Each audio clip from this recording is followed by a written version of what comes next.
అదే హెల్తీగా life time 100 years ఉండాలి అని అంటే ప్రతి మనిషి కూడా 132 సంవత్సరాలు బ్రతకడానికి అవకాశం ఉంది.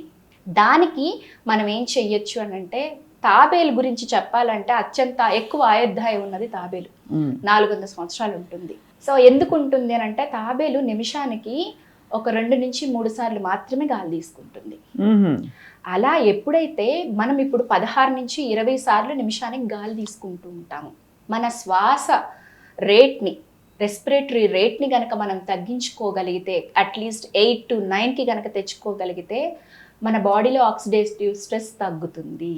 In spite of all the healthy habits, pranayamas మీద కనుక మనం కాన్సన్ట్రేట్ చేయగలిగితే ఖచ్చితంగా మనకి లాంగ్ లైఫ్ చేయడానికి అవకాశం ఉంటుంది. సో ప్రాణాయామం అంటే నిజంగా శ్వాసతోటే మన ఆయుష్ని పొడిగించాలంటున్నారు.